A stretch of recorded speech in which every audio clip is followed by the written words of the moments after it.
Did you hear about my new job? Oh no.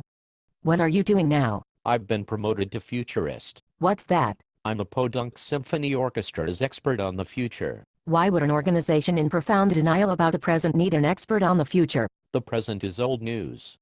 Just wait a second, and it's in the past. Future is where it's at. You're not even speaking in full sentences. How do you predict the future? Are you supposed to be psychic or something? Do you have a crystal ball? Don't be silly. That's irrational. I use my expertise. Expertise in what? You mostly have a track record for failing at stuff. None of your work has any academic rigor. You haven't referenced a single source in your entire career. What is your expertise in, exactly? Citations won't matter in the future. I have a lot of ideas. In the future, patrons will follow concerts on Twitter instead of going to them. That's an awesome prediction. We need an overground parking structure to house flying cars by 2015. That was another good one. Advances in medicine will allow us to continue marketing to the same generation of people for another 200 years. I'm on fire. So you plan to base your ideas of the future on a combination of observations of the present and popular science fiction? Exactly. That's called inductive reasoning, and it's deeply flawed.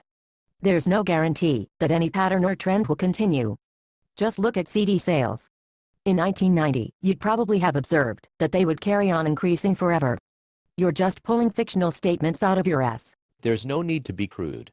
It's true that I've been unsuccessful in the past, but that was the past. My future is in the future. That's a tautology. It doesn't mean anything. You're an idiot. That's an ad hominem attack. It undermines me, not my position. That doesn't mean that you're not an idiot.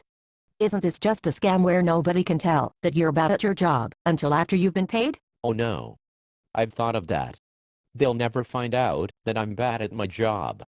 I'll be vague in my predictions and say that the stuff just hasn't happened yet.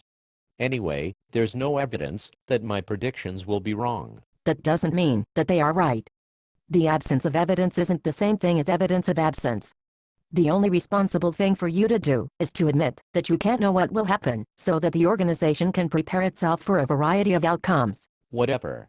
Some of my predictions might be wrong, but at least I'm thinking about it. An inaccurate map is better than no map at all. A map of the Pacific won't help you across the Atlantic, and anyway, you're proposing that a bunch of people who don't know where they are should use a map that's basically fictional. Go tell that to Columbus. He was the greatest explorer of all time. He was a pirate that got lost, almost died, and then barely made it all the way home thinking he'd found the Philippines. He got amazingly lucky. Exactly. He was my kind of visionary. On reflection, that might be your best chance of success, but it isn't a very solid plan for the orchestra.